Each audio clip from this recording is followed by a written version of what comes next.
I'm Kaitlyn Bristowe. Your session is now starting. White therapy. Welcome to the... Hey everybody, welcome to Off the Vine. I'm your host, Kaitlyn Bristowe. Today we have the hilarious Shannon Ford on the podcast, and we pretty much talked about everything. What did we talk about? Girl. We talked about your... I don't know. You leaning into being a comedian. Yeah. We talked about how a pigeon flew in your mouth. Yeah. We talked about my Bleph, your Bleph. Oh, we talked a lot of Bleph. We talked a lot of Bleph, a lot of plastic surgery talk. We talked about... Just we the talked about my tour. husband a lot. Yeah, we talked about your husband too. Yeah. And Kat Campbell sitting across from us, not on camera. Which has been so fun. But her little voice just chimes in every now and again, and we loved it. That was great. Okay. It was a really good episode, guys. I'm biased, but I rule, so tune in. Like, imagine having so much dandruff that it's really hard to wear black. That's how we're starting the podcast. Do you use Head and Shoulders? I use stuff that's like good for curly hair. Like I use stuff that smells nice that I get conned into buying at the salon. Oh, but like it's still salon quality. Yeah. I'm not using. Herbal essence. Yeah, I mean, honestly, that if I see that, I sometimes reach for that at my parents' house. We have Kat on the mic who... it's like happening. Yeah, we're going. We're rolling. Kat on the mic, but didn't want to be on camera. But even though you look cute. She's a floating head in the abyss. I'm a ghost. And I almost asked Kat to come to this podcast, which is I have no right to do at all because it's You literally can always Kaitlyn's invite podcast. Kat is basically my sister, so you can invite her anywhere at this But I point. just missed you, and I thought, I'm doing Kaitlyn's podcast, so maybe Kat could swing by. And then she pulled up, and she goes, "Hi, did you know I was coming today and watching?" Literally in my workout clothes looking like a toe. I think it looked but here we are. Well, I looked like a toe about 30 minutes ago, and then we were talking about this earlier where I had my... So what? Google Cal. Google It Cal. does whatever time zone you're in at the moment. Yeah, so I thought our podcast was at 2, really was at 1, and then at 12:55 they're like, "Are you coming? Let us know when you're on your way." And I was like, fudge! No, it's really not good for the old forgetful Sallies like me. I have to like write it in the thing, like Kaitlyn Bristowe podcast at 2 p.m. because Yeah. your Google Cal. With jet setters like us, I it can know. get confusing, Kaitlyn. It happens to me actually, like you would think I'd learn by this point because it happens to me a lot. Kat, how bad am I with time?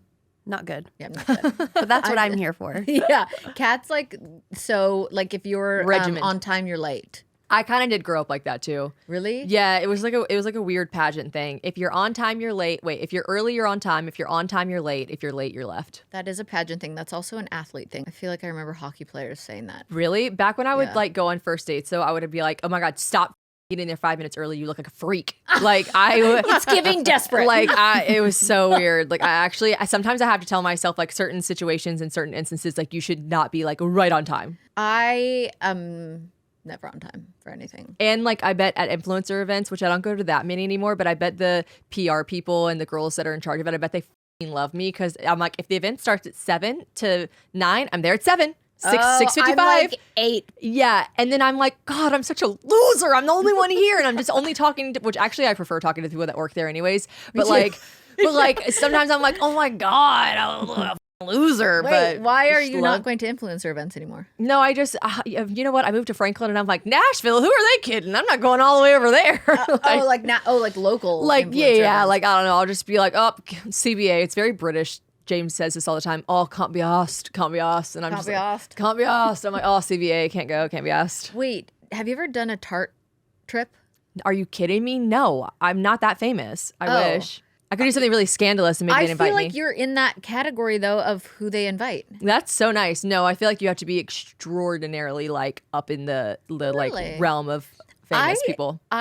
This is nothing against Tart, and I think people will always be like, you're just jealous because you don't get invited. But for some reason, it would give me anxiety to go to those Tart events because every girl there is like an 11 out of 10. They all know what they're doing, like creating content. Socially, it would give me like social creation. It would probably give me anxiety Yeah. because they are on it. Like it's a so lot of good. TikTokers, and I think creators that are TikTokers are a lot more on their feet and they're a lot more like they'll TikTok they just know how to do it so quickly. And I kind of came from the realm of Instagram, which is like where you really like kind of take a lot of footage and then you curate it in a beautiful Yeah. way and then you put it out there like Yeah. a day or two later. TikTok's so raw. I'm great at stories Yeah. being raw, whatever, but like these girls can create really good TikToks off the cusp. And like that's a talent that I think Tarte really appreciates. That's true. That I don't can't even possess. I tried the other day when I was in New York to stick my phone on like a window and do like an outfit thing. No. And I couldn't do it. No. I put Seriously, it up and I was like, take me out back and shoot me like Old Yeller. Like I cannot. Same. I can't. Like when I try so like everyone in New York is doing it. By the way, everyone, and I'm like, don't care. By the way, they're all can't do cooler it. than me. All the girls in New York that are doing it they cooler than look- me. But I'm like, can't. I get inspired because I'm like, they look so cool. And then I do it. I'm like, I am such a loser. I did it in London one time, and like I don't know, 3 or 4 people passed me, and you know the age-old saying, everyone doesn't like people don't gives a care fuck. about you. Yeah. Like you care about yourself, people don't care about you. they do. I'm convinced that 4 people that passed me were like, you're the biggest loser that ever losered in Loserville, USA, and you sit on a throne of losers. But it is, people do care, because if I'm in my dentist appointment watching a girl stick her phone to her thing to the window, I'm judging. No Yeah. offense. When has I'm that happened at a judging. dentist appointment? Yeah, Well, I'm what? just saying, like, you don't know what building you're attaching it to. If the windows, you mean if from the the windows outside? are mirrored and there's a girl doing a I'm like dead. check me out, I'm judging. You mean if yeah. I judge myself. Yeah, 100%. And that's what I did when I was in London. I took forever. James was like, "Oh, I just stick it to one of them," because I was like trying to find a building that I could see through and tell that it was like under construction and no one was there. Because Yeah, I was that's what like, I I did. will not end up on some influencers in the wild like your view of me from the inside. I took 3 die. extra turns just to go down a street that nobody was on to try and do it. And nobody was around. I was embarrassed just for myself. Yeah, James doesn't care. He's really good about that. Taylor doesn't care. And I'm like, someone's coming. And they're like, okay. And I'm like, it's definitely a me thing. Like, I really need to do some like inner why work. are we so insecure? I don't know. I don't know. Why do we think we're I cooler really than we don't are? judge other people when I see them doing it either. Like, I'm It like, depends for me. Sometimes I'm like, wow, they're brave. you really don't care. Yeah. And then other times I'm like, get out of here. Get out of here, girl. Yeah. No, I'm just like, can't be me. Sometimes it's me. But anyways, I know I do it too sometimes. But anyway, moving along. So I've got a bar. We're both in the Bleph Club. Yeah, Bluff Club. How did your healing go? Mine was literally, I'm trying to think of something that was easier than, like, it was the easiest thing in the world. Was yours easy? Yes. Actually, so I went to Dr. Chiodo, who is amazing. Dr. Mike, he's Bridget's husband. You guys probably all Where? know who I'm talking about. We went to Dallas, Texas to get it done. I don't know why I said me.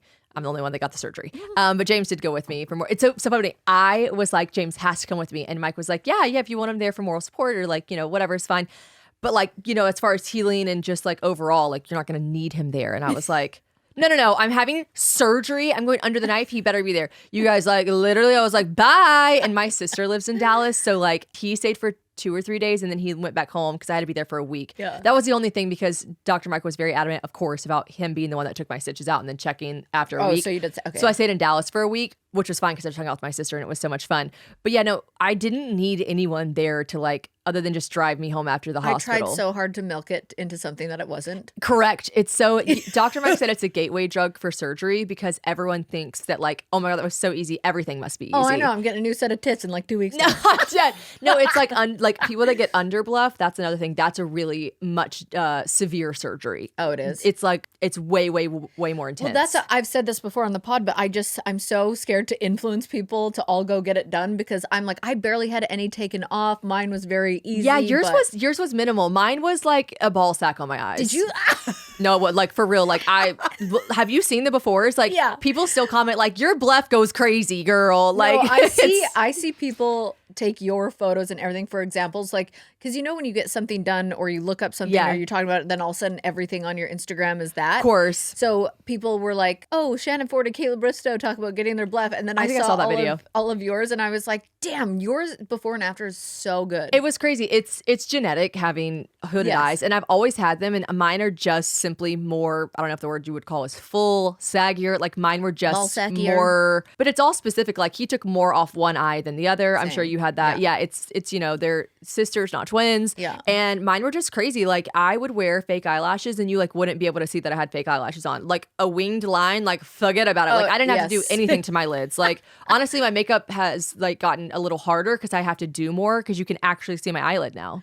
Now my only problem is the scars are a little bumpy. It'll go away. That goes away. I think it took me about like it's weird. It's like little pieces of think about it as being little knots from your stitches, like Yeah. it's skin. And I had those bumps, and I was on my honeymoon, so I got it done in May. And then my wedding was September. So honeymoon was like September, October. Yeah. And I still had some of the little bumps and they started popping out on my honeymoon because they're literally just What do you mean popping out? Like I was like, oh, this is driving me crazy. And I like finally like I guess I probably pierced my skin. Oh. Almost like when you get a bump of cilia on your skin, Yes. you really should go to the dermatologist to have them like remove it. But if you wanted to be like crazy, you could technically like pierce your skin with a little like needle and then it'll just like a little That's what you ball. did to your eyelid? I just got it was the one on the furthest way out. So it wasn't my actual eye, but it was right here and it was driving me nuts because it's a little ball. It's a little like rough ball. And it just I looked at it, I go, damn, that just popped right out. And so they eventually do. I don't know if the others popped out when I wasn't noticing or if they just like massaged into my skin. That's good to know because but they're all gone now. This side is so much different because Pinot sliced this one back open and I had to get it restitched. No. Oh, I was like Rocky, like my eyelid was hanging. Sorry. Yeah. That's brutal. Yeah, it was not good. Oh my gosh. Yeah, no, mine was extremely easy, but I did have a lot of skin to work with. And then Dr. Mike did say, he was like, the purpose was I posted the whole journey, not to influence people, but to one, just be open about getting plastic surgery. And then like, obviously I did explain to everyone, but I had so many girls, like influencers in my DMs, like, I want this, I want that, I want this, I want this. And I was like, send me a video of your eyes. Like, I'll tell you if you need it.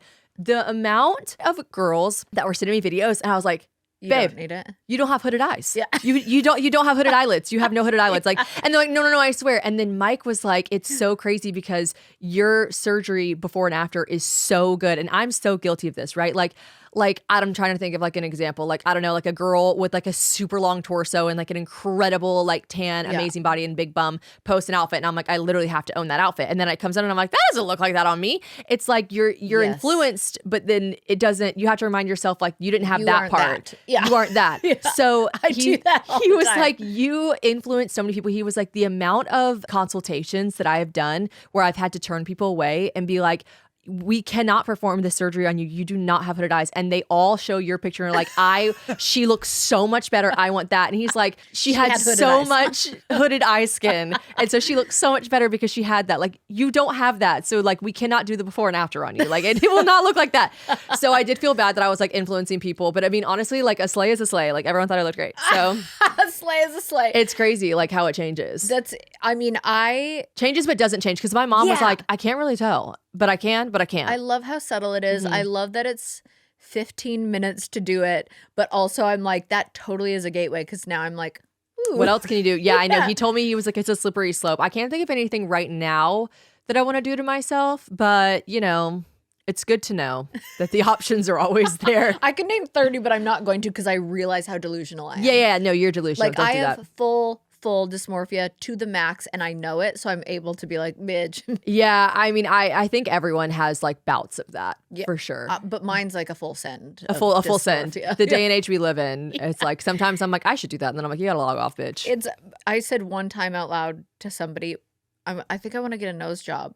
And the gasp that they gasped. And then I was Kaitlyn. like, oh yeah, you're right. That's so stupid. That's a no, I'm gonna admit you. I know. You look like you've had a nose job. I haven't. It looks like a filter nose. Like it looks like but you know what? And not to scare you, but like there are girls out there that do like actually like give in to the desires and the feelings, and then they have like serious issues down the road, especially with noses is one of them because I'm not gonna there's touch my only nose. so much. I know you won't, but there's only so much of this bridge of your nose that you have, and like once it collapses, like you don't have a nose. They can't rebuild it. It's not Like something that Michael they Jackson. can put back. Yeah, I mean that'd be a good example. So don't go messing with your And nose. I look at Megan Fox and I like her before her nose job, and but I'm like, I'd have to see the before and after. Okay, we're gonna move on from the Bleph in 2 seconds, but No. It's a good topic people because love it and want to know everything. they do. It was like really interesting. I got really scared because my eyes didn't close all the way for a while, which is crazy that you don't realize how important your eyelids are as a function of your eyes. Like I think I realized that. I should have. That would be a really normal thing to do. But like when I showered, I was like, ow, because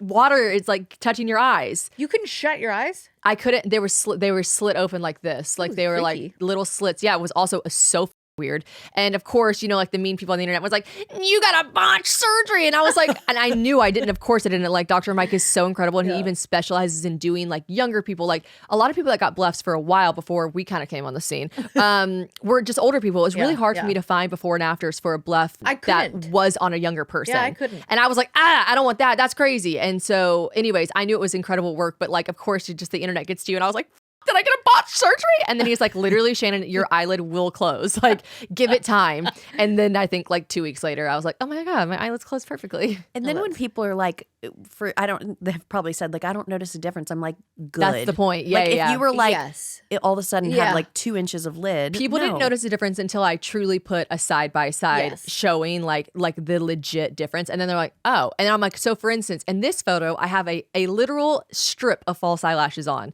And this photo, I do not have any false lashes on. Well, I never could see your lid. Yeah. Yours too, like both of y'all have like the perfect amount of lid. Yeah. Now? So obviously very conservative.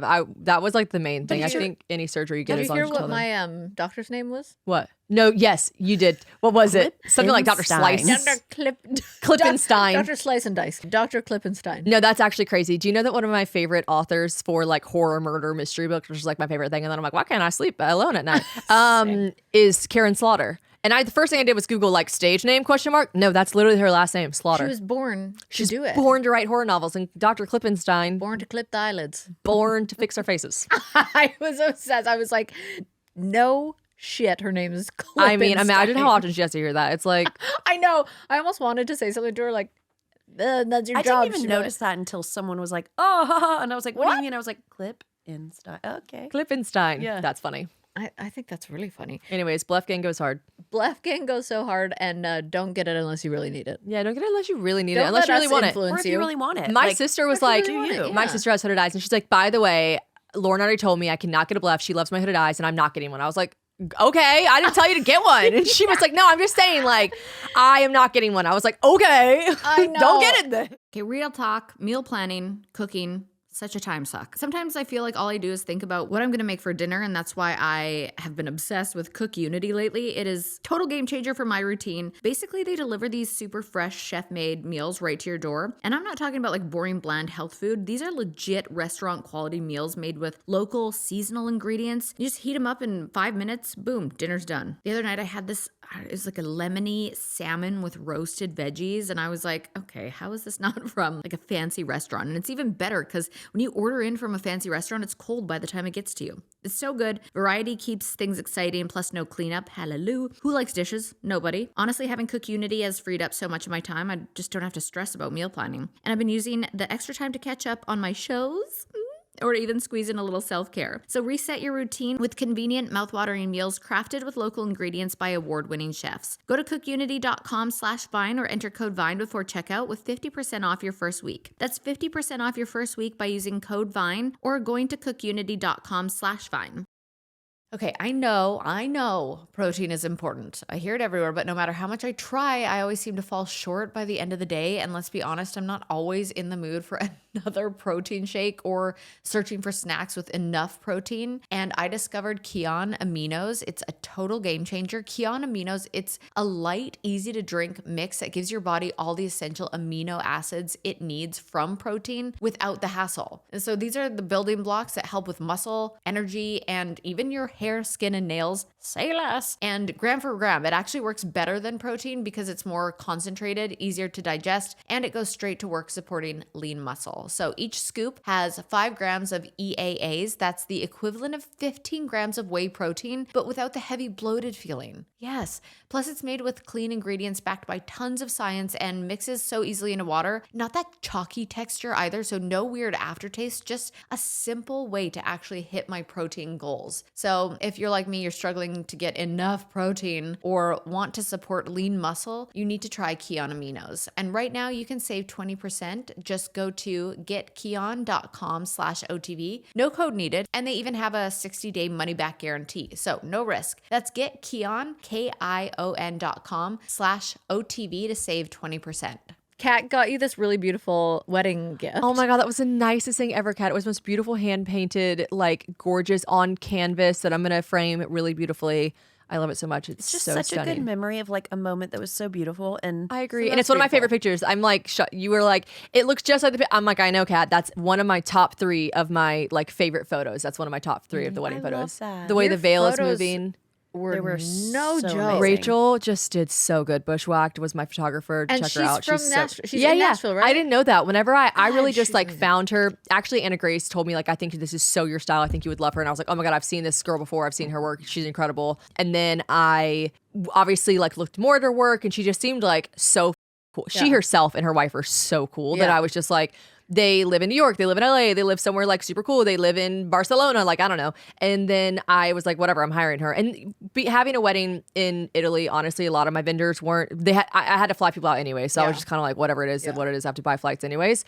And so when I reached out to her, she was like, oh my God, yeah, perfect, I have that date available. Do you want to grab coffee and we can chat about it? And I was like, I gotta be flying people out to grab coffee now. And she was like, I live in Franklin, not even Nashville. She's like, I live in Franklin. I thought that's why you like another reason you hired me. I was like, what? She was talking about doing an engagement shoot. And I was like, yeah, like I gotta roll out the, dollar bills. I guess we're gonna fly somewhere for the engagement shoot. She's like, no, I literally live in Franklin. And I was like, what? It was just amazing. All things amazing. And she's just like a dear friend of mine now. And I just love her work. She's actually hilarious. Like her and her wife could be a comedian. Like they're both so funny, such good energy. It matters so much for the person that's that involved in your day to be like great. And she was just wonderful. They didn't like you've been on a lot of weddings. Some of those photographers, I get it. Listen, if you're a photographer, I'm not throwing shade, but like sometimes they can be like a little bossy in a way that it's like, I know you got to get your shit done, right? Yeah. But you want to live in the moment. But sometimes they kind of really cosplay like, okay, go. Like I'm like, whoa, bleh, yucky. I don't like it. Yeah, I don't like a bunch of people telling me where to go and what to do, but I get that they have to for your wedding day because they know what they're doing. But like, I get it. Don't hit me with a jump picture. Now, jump on 3. Jump on 3. No, you know what? I actually was really psycho about not wanting any like really staged photos. Yeah. And I told my photographer, I said, I'm really going to go hard on not wanting any stage photos. I just want everything to be candid. But if you get to a point where you think, she really going to wish she had some photos where it's 1, 2, 3, smile. Like, will you please like pull me for some? And then like actually by the end of the wedding night, she was like, just so you know, I have the one photo of you and Taylor together before. And I was like, take more. And so we like did some stage dancing ones and some smile ones. But that's a good call. Just get everything in the moment. And at the end, if you need more, let me know. Yeah, but I do think, and to the point that she actually said, like, if you ever want to put your wedding dress on and James tucks back on, I can take more photos of you guys that are like portrait style. Because what she's really known for is doing incredible portrait style photos of like the bride and the groom that are like so artistic, so insane. Like they literally belong in like a museum. They're so cool. And I was very adamant that like once the wedding was over, I wanted to spend 5 or 10 minutes taking photos with James and like taking in the day. And then I wanted to go join the cocktail hour, whereas a lot of people choose to let their guests enjoy the cocktail hour and they go get all their pictures together. And I was just like, James and I have so many photos together. We've done so many photo shoots for this wedding. Like everyone's like, enough. Like, okay. And I was just like, we will have photos all night of me in my dress and him in his tux. Like, I don't want to take any. And they were like, and my videographers were like, we need some. And I was like, no, we want to go do the cocktail hour. And I look back and we have some incredible photos. One being the one that you had hand painted, which we love. But honestly, we got about 10. And that's on me. And I look back and I'm like, I wish we had a little bit more, but that's on me. That's on me, yeah. But it's a double-edged sword. Like, we did get to enjoy our cocktail hour in full with all of our friends and family and really be present. And I wonder if anyone ever walks away from a wedding is like, I did everything perfectly and no regrets. Yeah, I'm sure tons of people do. Oh. But I just have a bigger brain just kidding. and more issues. I'm sure tons of people are like, that was exactly what I wanted. But they might just have like a different, in their mind, that might just be like their exact standard that they met. I was just kind of like, I'm going to go with this. And I know my content influencer brain's going to be like, you're going to wish you had more. Yeah. You're going to wish you had more. And I had to like lean into like Shannon that will want to remember the moments of her wedding. Yes. And so like, it's just afterwards, the content Shannon's like, damn, I ain't getting those photos holding a glass of champagne with my bridesmaids on a stupid bed in matching pajamas. But I'm like, did I want those? Maybe not. No shade. But like, maybe not. But like, I don't have them. If I did want them, I don't have them. You know? Content aside, going to do a destination wedding for anyone planning a wedding right now. Yeah. What's something even just about weddings in general, what's something you wish you knew before? It's hard because like destination weddings are so popular right now. And I actually think we're going to see a desurgence of them. Really? I think people are a little over spending a ton of money to go to their friends' weddings. Yes. If you're going to have a destination wedding, I think this isn't really answering your question, but I think you really need to make it an incredible experience for your guests. Yeah. And you need to like find this really happy medium of putting on a hell of a show for your guests while also letting your guests have their own time to enjoy the beautiful place that you sent them to, because it's not fun to go to like adult slumber camp, adult like sleepaway camp when people are like, just, I know you're spending $7,000 to come to my wedding, but just think it's like a vacation to you. And you're like, really? Because like all I've been doing is going to these random events with like 2 drink coupons for your wedding. That's not that fun. Like, I don't really want to do that every day for 6 days. Right. But like if you're like, Daddy Warbucks and you can ball out and throw in these people that throw like literally an incredible vacation for 6 days, we just like didn't want to spend that much money on our wedding. How many so people I was did you have? 64 was the total that's so final nice. number. Yeah, it was But great. it was the perfect amount of That's nice. activities. It was. And it was like literally a dream vacation. You guys got to do your boat days when you wanted to do your boat days. If you wanted to go to dinner the day before or the day after. Yeah, it was just, I think it was a really nice like amount. But I still like, I say it all the time. Like I really wrestled with the fact that every single one of my guests was like, what are you joking? I'm literally so happy to go to Positano and we can't wait. It was just hard for me because I'm like, damn, I really, one, have always dreamed of having my wedding in Italy, which is so extra, but very me. And 2, my husband's European and his friends have a lot of like normal jobs and have had a lot of weddings this past year. Like literally every single one of his friends got married in 2024 and they couldn't like take any more time off. So to have the wedding in America, almost none of James' friends would have been able to come. To have it in Italy, which is a 2-hour flight for them and they could have just made the vacation work, we kind of had to pick like, who are we going to ask more of? And it was just like, we're going to have to ask more of the Americans. Yeah, that's and fair. They were happy to oblige, so it was fine. It's great. Twist my arm. Did you have trouble like cutting off the guest list, or were you like, these are my people? It was really hard at first, but there's a really beautiful. People ask me this all the time, like, how did you do it? How did you do it? If I had made my guest list 100, which is shockingly actually really small too. Yeah, it is. Yeah, 100 people would have been so much harder to choose because you open up the gate. You've got like, let's say when people have a 300 person wedding, because it's if 200. you had 100 people and didn't invite me, I'd be offended. Correct. No, I'm just there would have kidding. been no. It would have been so many get what you're more saying, though. people Yeah. offended because people don't really understand, and it's not for them to understand. They don't know what like tier they're at in their friendship. Right. There's a lot of people that are my tier 2 friends that think they're tier 1. Yeah. And they're not. And that's fine. And they don't have to know. They don't have to understand that. Yeah. That's fine. Yeah. Right? But if I would have had invited a lot of tier 1 people, Yeah. people would have been like, whoa, I'm in that. It's like I had to literally keep it to truly like dear friends of ours and my immediate family. And then James's dear friends of his and his immediate family. No one was confused. I only had 2 people reach out and be like, hey, let me know the date so I can go ahead and put it in the calendar. And it was like I had to be like, I'm so sorry. Like we have to keep the list so Oh my gosh, small. that makes me so uncomfortable. No, I mean, the girl was so nice. She's like, oh my God, I'm so, and I was like, no, because she just didn't know we were having a super small wedding. Yeah, I don't yeah. scream small wedding. No, you don't. You know what I mean? Like, you kind of think I'm going to like go bankrupt to have my wedding and I would have 1,000 people at it. Like, I get it. It's the energy I give off, but I've always wanted a small wedding. So I didn't like feel funny. I mean, I definitely felt funny. I was like, plus she's also genuinely one of my dear friends. Oh, that's tough. She just wasn't a part of the like actual, like, I don't know, top. And then that's horrible. Like, oh my gosh, she's listening to this. She's gonna be like, cool, I'm not a part of your top 20. You bitch. But like, it's one of those things where it was so hard Yeah, to I narrow can't it down, imagine. but it was a little easier because 64 goes quick. I have 5 people in my immediate family and 2 grandmas. He has 5 people in his immediate family, right? So that's 12. Yeah. And then Yeah, I that does go invited quick. 10 people. Almost all of them are married. Yeah. So then that's 20. So Yeah. then that's my guest list. Whoa. Because then he does 10 and that's 40 and then that's 60.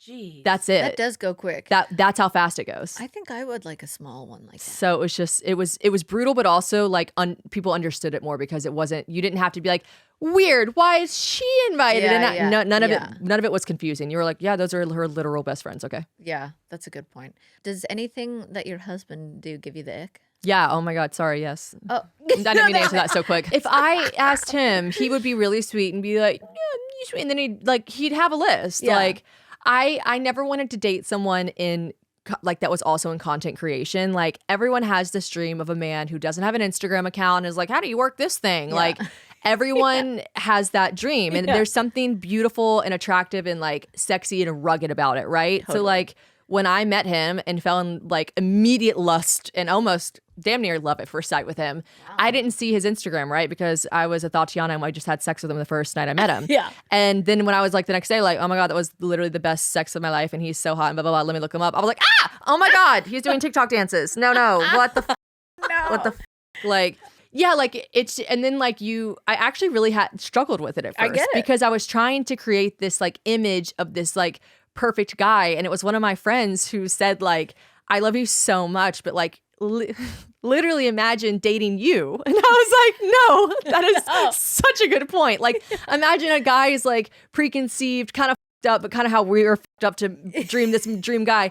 Like, imagine his idea, and then you find out that I'm on a podcast being like, yeah, and like discharge and like literally anything. Like, are you kidding me? Like, yeah, imagine that. So I think about that all the time, like the hypocrisy that I feel, because I'm like, people would be like, but that's what you do. I'd be like, but I'm not attracted to that. Yeah. I don't want to date me. I would not want to date me. But I just had to realize that, one, like, stop being a hypocrite, Shannon. And then also there's just like 85,000 more things that I love about him that supersede it. Like, I just recently noticed that James' Instagram blew up. Yeah. So he had happened? a video go viral that was actually, it's funny enough. He asked me a lot of questions. I get it. It's much like I'm sure I ask him questions, and I'm like, I don't give a f-.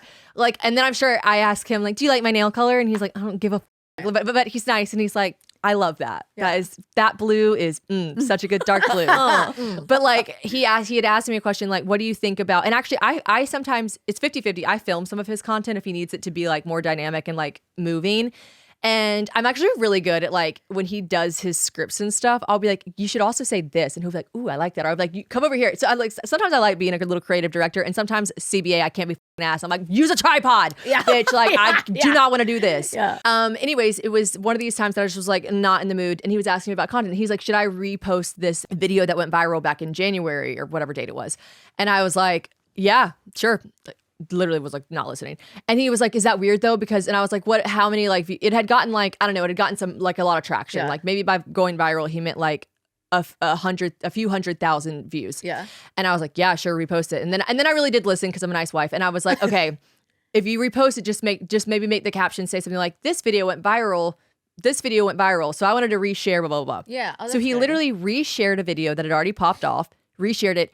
It went to the moon. What was it? It was just a video. What was it? Okay, it was a video. It was really polarizing, so that also helped. It was like, vegan works until you can't get an erection. This works until you can't. It was basically talking about all the different things people do to be healthy, and like, really, you could just really simplify it and just be, you know, which I love about. Take it easy. I love his content for that reason. Me too. Yeah, it's so digestible. It's more relatable and digestible. It's very digestible, and it's also just like, he puts a lot of really great visuals with it. But anyways, that video took off to the moon, and the really good thing is he, like, you could have a video go viral, right?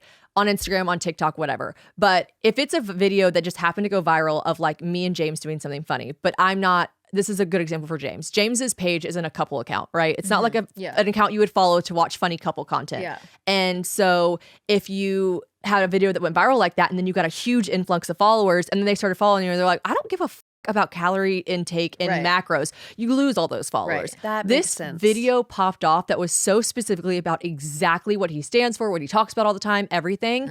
And he got a huge amount of followers from it that all stuck. Now, I've actually never seen anything like this before, to the fact that I was like, just so you know, this looks incredibly fake, and you need to screenshot. Thank God Instagram shows you all your analytics. And I was like, it could look like he bought them. Yes. Which, like, how many are we talking? He followers gained. Did He had less followers than me. He had, not me. Like, he had less followers than me. He had like 300,000 something followers, and he gained 500,000 followers. Holy shit! Yeah. And by the way, the video still kind of gets traction sometimes, and he's like, enough, because he basically, if he clicks on that video, it shows him the insights that he got over 500,000 followers from it. And they're great, because a lot of them have stuck by, which is great. I mean, like, it's hard to then get your engagement. You know, it's such a ordeal. Like, do all those 800,000 people then engage with you? You're not a real friend of theirs, so maybe you fall to the bottom of their algorithm. Like, you know, if you go on Instagram, you can click that button that says like least interacted with accounts. I look at that sometimes, I'm like, I don't see any of their shit. Like, I don't, and that's because you don't interact with it, so that it doesn't pop up in your feed a lot. So like, you know, James's engagement didn't like soar to the moon, and so he's like, I need that video to stop popping off, because it's really important as an influencer for your engagement to match your followers. But it's all authentic. And I was like, you need to be posting those screenshots. People don't think you bought these followers, which he would just literally never buy followers anyways. Like, we have a life and a mortgage. That's crazy. I can't imagine buying followers. No, I know people, I think it was more of a thing back in the day for companies.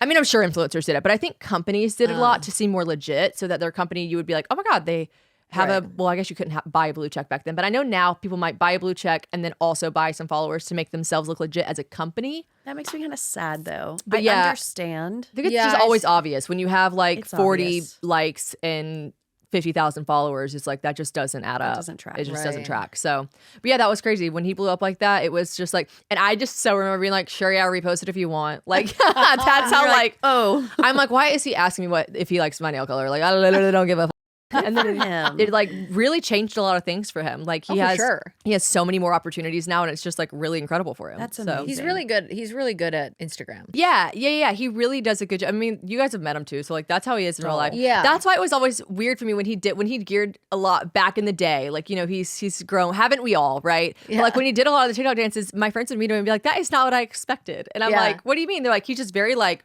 manly and like himself and like quiet and stoic." Like, I only seen him do the renegade. Like, I don't know. Like, that's not what I thought. And I'm like, yeah, that's literally not who he is. Renegade. No, I love him. Let me gas you up real quick, babe. I love you. I'm really impressed by him, and it's incredible. That was also a really, really, really fun way to get around what he gives you the ick with. Yeah. I could name some more. No, and he takes laundry out of the dryer and just puts it on the floor. But I like it. That one I think I take a little too far. I'm like, the amount of disrespect that shows to me as a person, to disregard the literal clothing, which you know I spend a lot of money on, and to put it on the floor. And then like, he's only ever done it twice, like taking a full load out and just like put it on the ground and then put his in. Like that like really, wet laundry? No, dry, but like okay. And so anyways, yeah, I really got mad at him the first couple times, and then he's only ever done it one other time since then. And I sat down like a parent, like in a chair. Like I was like, "Can you come down here for a second?" And I like, now that I think back to it, like, that's probably pretty crazy. But you would hate me. You just throw them on the ground? Yeah, until I have time to fold it. There's too much going on. No, but Jane, but we do separate laundry. We don't do our laundry together. So you would just throw all of Worth's nice, like really nice clothes, not workout clothes, like nice clothes. You just take them out of the dryer and throw them on the ground. No, I do it to my own. That's fine. If James did it to really, really nice that's going through the wash. If James did it to himself, see, yeah, and sometimes I cannot be asked to fold his shit, so I'll be like, I really need the dryer, so I'll take his stuff out and I'll lay it flat on top of the dryer, but I won't crumple really it. Nice. Can I tell you how much I love living by myself? No, I literally, yeah, I love living with James, but I do. Well, it's having a roommate, and you gotta adjust and compromise, and I don't think it's natural. I don't think it's what God intended. God intended us to be alone? Yeah. To live alone. Yeah. No, I actually can't live without him, and like I'm so scared at night, and it's great that he's there. Let's talk about God. You're very religious. Pray for you. Oh, the Pray For Me tour. No, oh my gosh, yeah, people are not happy about that. No, actually, there were so classic internet. There were so many more nice people about that. Yeah, because you have a very supportive audience. I feel like people get you. They get your humor. They kind of like what we were saying. They stick around because they know who you are, and you're very like true to who you are and what you do. It's a phrase that the Jackie and Claudia say on the toast all the time. It's called trust your faves. And trust your faves. Like they'll be like something. I'm not going to buy into that. I trust my faves. I trust my faves. And so I think that I have a really great following of people that just like, even if they were like, what's that? They'd be like, I trust her though. I know her heart. Like I know her heart is in the right place. So that's what I think. But some people did not trust your vision. Well, you know, a lot of people don't follow you. For context. Oh, yeah. For context, I'm going on a comedy tour. Thank you so much. It's my first debut comedy tour, stand-up tour, and I'm touring it around the country. And you have to name such things. You know, if you're going on a live podcast tour, which is what I did a lot last year, you don't really have to name that. You just call it like, I think we called ours like probably a live show, like because probably a podcast and probably Shannon. But this, I wanted it to be one. I really wanted to differentiate myself from the live podcast space because I've worked my literal dick off to write an hour's worth of stand-up and memorize it and perform it and do it well. And so I wanted it to be clear that this was a stand-up tour. And so you name them, you know, and I could have named it something like probably stand up or like, you know, a lot of people name stuff like Nikki Glacier's Alive and Unwell, Grace O'Malley, Anything Goes tour or something like that. Like you can name it stuff like that. But I was just like, what would be like funny and make sense? And I thought about my whole set and I was like, what's a really funny joke? And I have this like one joke, which I don't want to spoil it, come to a show. Yeah. Link in bio. But like I have this really funny joke where it's not really about Christianity. It's about this guy that was really Christian that I dated, and then something really funny happened. And at the end, I say like, pray for me. And it gets a big laugh because it's hilarious, and that's it. Like, there's not another joke in my set. Sorry to, ruin the surprise, but there's not another joke about Christianity, God, Jesus, church, really anything in my set. Like, there's just not. But because you promoted it as Pray For Me, everyone took... You have to name it, and it's like a musician naming an album. Like Taylor Swift named her album The Tortured Poets Department. Right. The whole album wasn't about that one song. That's just like what she named it, you know? Like... And so that's like, I don't know. I just thought that would be easy to promote. That would be funny. Now, don't get it twisted. I knew. I was like, I'm tiptoeing into dangerous waters. But like, I was like, I'm not going to do anything offensive, to the point that, the promotional video that I posted for the Pray For Me tour, I wanted to do something really big and cool. And so I had this like vision where I walk in a church, but I was like, I don't want it to be a real church because I'm not messing with that. Sabrina Carpenter got in trouble for that. Yes. She did something in a Catholic church and like, they did not like that. You were like, I will build my own church. Yeah. I was like, it'll be a set. It'll be actors. It'll be a real. The guy wasn't really reading from the Bible. I was like, say a prayer. Although he did do the, I almost just said One Nation Under God. That's a pledge of allegiance. He did do the Lord's Prayer. And I was like, oh, that's really specific. But whatever. It's fine. And so anyways, it's just me walking in. The door opens. I'm in a trench coat. Everyone whips their head around, and I open the trench coat, and it's filmed from behind. So, whoa, she might be naked. And of course, it's really funny. All the extras went like, and then like a grandma covers a little kid's eye, and you're like, oh. And then I walk to the front of the pew. I take a like random cup that I bought from Party City that was like a 21. I'm finally 21 cup, and we spray painted it gold to make it look like a chalice. And I take the cup that's empty. And then and also like, it doesn't make sense. Like if you're a Christian, you know that's not how communion works. Right. No one's out there. And so anyways, I turn around, I grab the cup, and you see that she's in fact not naked. She's wearing a shirt that says, Pray For Me Tour 2025. Yeah. So like, I mean, that was just like, in my mind, hilarious. And it is hilarious. And the people that got it. And the evangelicals of the world that were like, this is so blasphemous. Like, they're just probably always going to say that. Like, also, I just like, if that is the most shocking thing that I've done, like, to think my producer said this, she's like, the amount of shit you say, the amount of stuff you do, the amount of things you promote and talk about. Like, I am on my podcast at all times talking about like sex, drugs, like overconsumption of alcohol, like, oh my God, like, oh, I just really miss doing drugs. Like, I've done meth before. It was so fun. I get the allure. Like, I literally talk about all that stuff. Like, what, like, I don't know what you guys expected me to be. The clip for this podcast that we're going to use before. Like, I just like don't. The meth was by accident, but I do see how people could be into it. Like, I do. I was there. But you were there. Oh, that was bad. What? You did meth? It was accident. I thought it was Molly. I'd never done Molly before. So then I was like, this Molly's crazy. And then it was meth. Tulum, right? Tulum. Wait, from the bathroom attendant does not have your best interest at heart. They do not. When they don't have any teeth, Shannon, that's when you know. I know, but they're so convincing. And they were just like, Molly, cocaine, and I was like, both. Meth? Both. Yeah, put them together.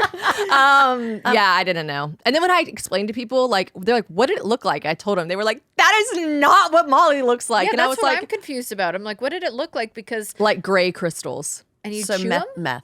So meth, by the way. Yeah, it looks exactly like meth. Did you smoke it with like oil on a spoon? No, that's so funny. When Taylor found out, she's like, what'd you do? Like with a spoon? I was like, no, bitch. I injected it. Heroin. Like, I just heated it up and injected No, I just like put it on my tongue and like then it was so bad. Oh. But like I did it with another couple and my boyfriend at the time and we were just all not okay. Yeah, that. Anyways, in another country too, that like makes me. Oh, it was so bad. I cannot express to you like the way I felt is something you cannot put into words. Like it was so horrific. Like it was so fun, and then it was so bad. Oh God, hindsight really do be 2020. It'd be 2020. Really yeah. So, anyways, that was all I'm saying is like I don't think I've ever been like. I'm not Maddie Pruitt. Like, why? What are you like?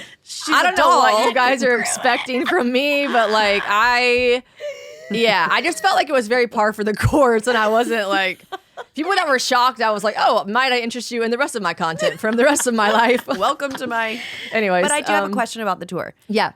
Are you more nervous doing stand-up than you are anything in my whole life? Tour? Wow. Oh my God, more anything in my whole life. Thank you. I've never been more scared of anything in my whole life, and I've successfully done it. I've done 6 shows where I perform my full hour set of stand-up. Now I have changed it a lot for this because you want to, and you're going to some of the same cities, so I want to make sure people that come back are like not like I literally saw this already. But I've done it well. I've done it 5 times.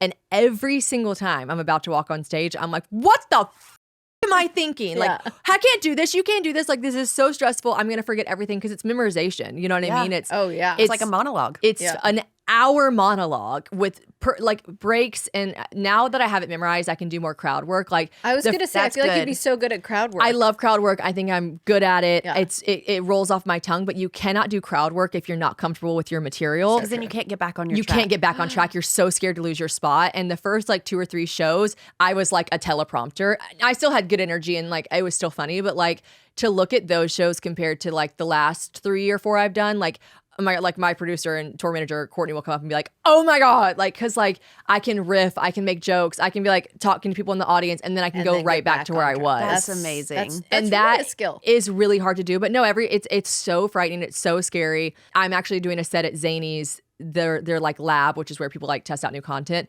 and it's a 20-minute set, 20 to 30-minute set. And that was really hard for me. I still haven't done it yet. And I'm more petrified of that than anything because I did comedy a little backwards.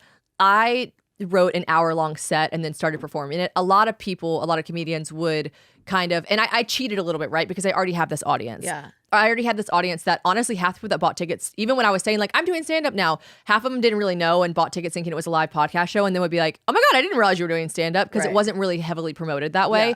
So I cheat in the way that I have this beautiful audience of fans that already love me. Yeah. Versus a lot of comedians, most comedians, they just have to come up in the trenches, right? Like they're going to these comedy clubs and they're begging for 10 minutes on set to run their jokes and hope that people laugh so that they can get to be someone's opener. It's a grind. And I talk about it a lot. Like, I don't know if I'm using the right words, but like imposter syndrome, where I'm like, I'm not grinding enough. I cheated. I jumped. I skipped. I had a cheat code, but like I have to remind myself like my journey is my journey. But all that to be said, I never had a 10 or 20-minute set. And my comedy is a lot more like storytelling with really funny jokes all in each story. Yeah. I'm not the comedic that gets up there and tells like, I call them knock jokes. That's not what they're called. That's probably offensive. But people that just get up and it's like joke. And so when someone was like, I need you to, I was at a show and I crushed it. It was so good. It was an hour set. I was in my flow. I did crowd work. It was incredible. And then I was at this comedy club in North Carolina, I think, and the owner came up to me and was like, hey, we're doing open mic night for comics. Comedians. I just had a stroke. Clowns were there. It was lots of clowns. Clowns were there. They were doing an open mic night. Everyone would be obsessed. Will you hop on stage for 20 minutes? And Courtney's like, go. I go, I can't do that.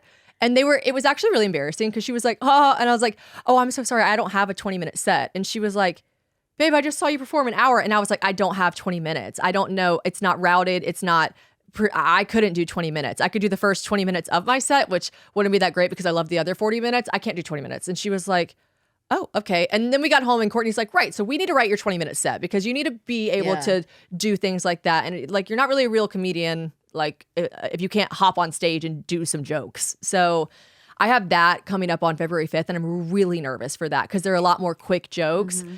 And I'm just like, oh, I'm just nervous. But again, I have the cheat code because people that are coming to that, they didn't just see my poster. You could like fart in the mic and they'd be like, oh, she's so funny. No, I know. It's like, it's hard. Like I would actually like want to throw up if I was like in LA and the Comedy Store was like, do you want to hop on for a 20-minute set? I'd be like, Jesus, no. Like it's a bunch of boys that won't laugh at me. like, you know, I'm there for the girlies, but it is what it is. You got to just like find your groove, and it's hard to not compare yourself. I also think you need to give yourself more credit with the grind. You have absolutely did a grind to get to where you're at in your life. Thank you. Yeah. Thank you. Yeah, I can't compare myself because when I do, it's just like brutal. And it's also really hard. Like I compare it to a model. Let me cook. Hold on. Let me cook. I'm in. Because it must be so hard to tell people like when you want to be a model one day, like I think I want to be a model. People will be like, okay, like so you think you're really pretty. It's just that must be like a hard thing to convince someone, like especially like later on in life. Like imagine being 30 years old and like, okay, I think I have a career shift in mind. I want to be a model. It's like, okay, like no, like pop queen, you're beautiful, but like okay, go for it. It's like I don't even know how to explain how much harder it is to have to admit to other people that you think you're really funny.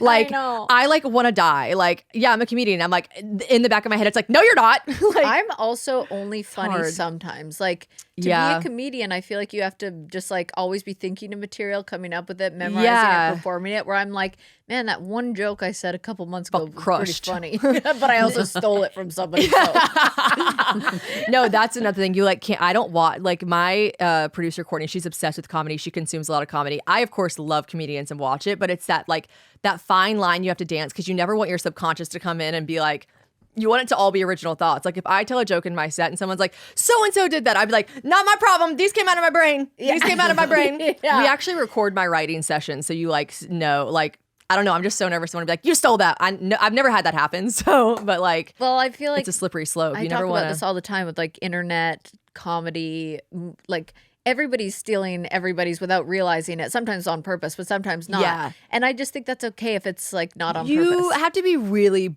bold to steal a joke from a comedian because like you will get called out and it's just like so stupid to do. Like, do you like Bristowe jail? Do you like Bristowe jail? You remember that one? She's incredible. Yes. Okay, I'm going to put you on to a little something, a hot tip, if you will, from one big wine guy to another. If you are going to drink wine in any amount, a glass, a bottle, you need to be drinking one that's low sugar. High sugar content in wine is the main culprit for hangovers, and a high sugar wine is not good. Nobody's got time for that. So next time the mood strikes for a nice, crisp glass of vino, pick up a bottle of Spade and Sparrows. All 4 varietals are low sugar, made in California, and of course, female founded by yours truly. You can locate your nearest bottle today by visiting spadeandsparrows.com/in-store. All 4 Spade and Sparrows varietals are honestly crowd pleasers. I don't think we've gotten any bad reviews. They're super easy drinking. It's what I drink for wine. And of course, like I said, all low sugar. Find Spade and Sparrows in the wine aisle at Target in Florida, Texas, Georgia, Ohio, Oklahoma, Louisiana, or various other retailers across the U.S. or shop online at spadeandsparrows.com. And of course, my little vino community, you can use code OFFTHEVINE to receive 15% off your first order. Spade and Sparrows, great wine without the rules. Okay, so tell people where they can find tickets to your tour. The tickets are on probshannon.com. That's PROBSHANNON, probshannon.com. And there are lots of cities, like 25, 26 rad new ones. Yeah, it's a lot back to back. It's like basically the whole month of March. Oh, you are going to, by the end of it, you're going to be like, I am Chris Rock. LOL. Well, whenever I did last year's tour, I did like 1 week of runs for cities a month, and that was a lot of start and stop. And I was like, this time I want it to be like an actual tour where I'm literally gone for a month. Yeah. I've already How are you doing it? Flying? We routed it to where we fly to certain cities and then we get a rental car and drive. Yeah. You know, this is still like a low budget situation. I am not Chris Rock, so I don't have a tour bus or anything.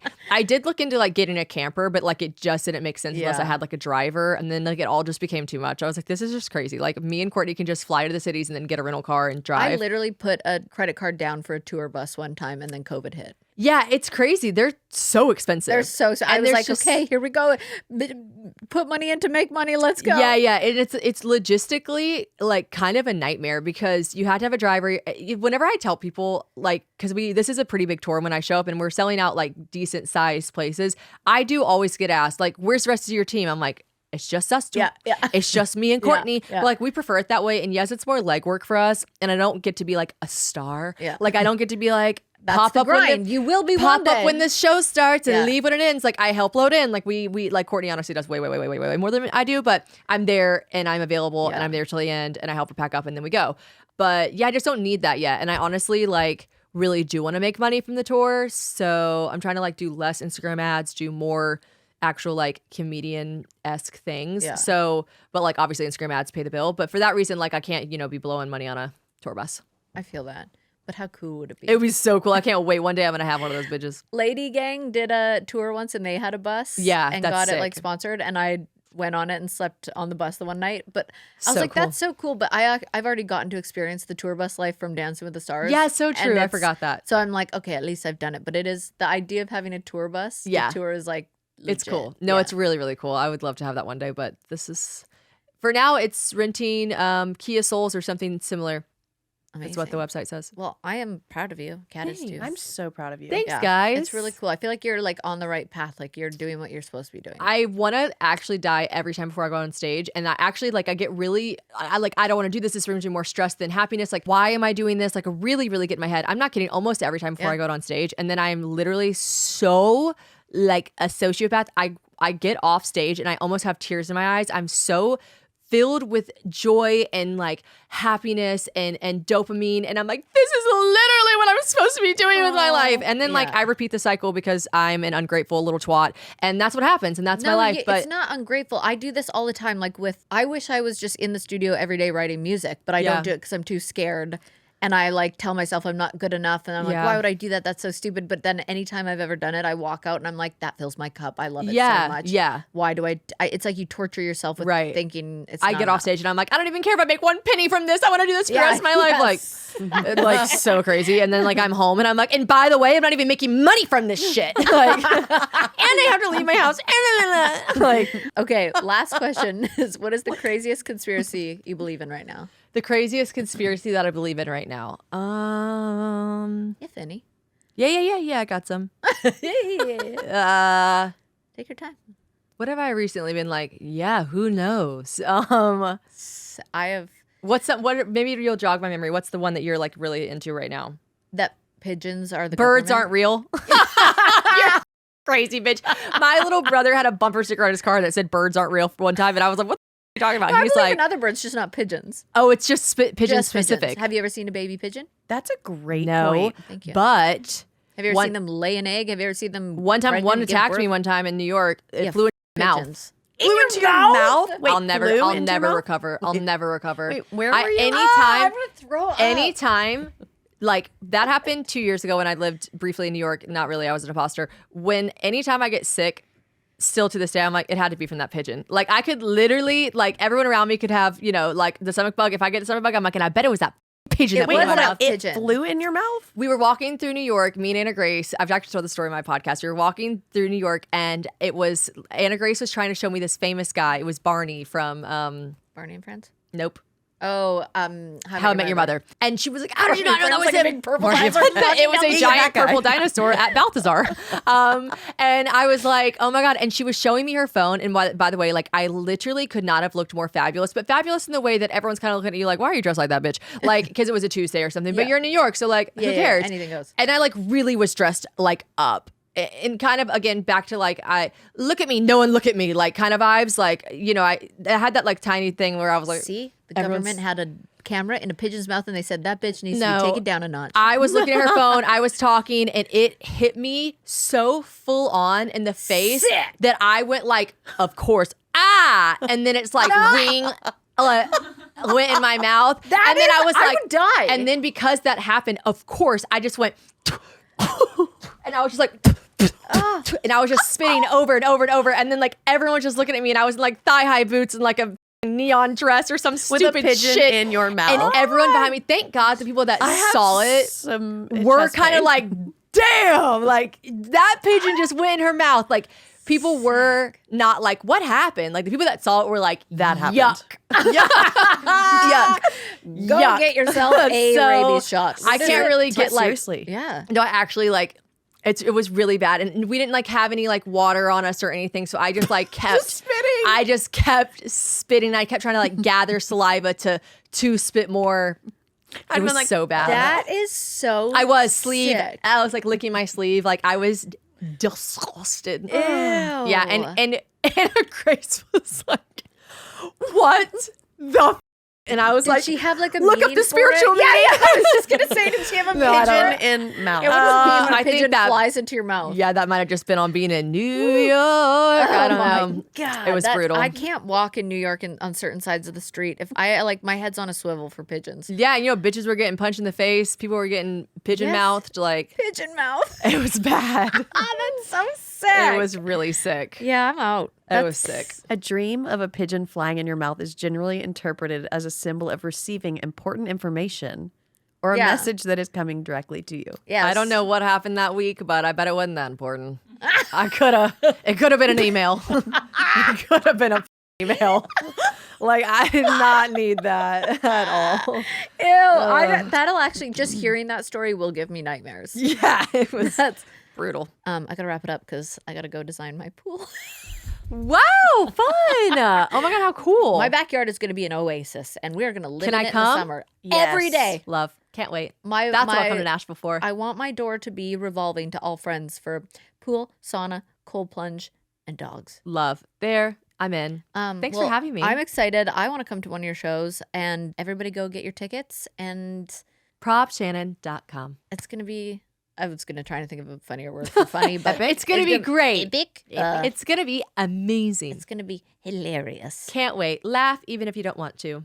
Bye. Love you. I'm Caitlin Bristowe. Your session is now ending.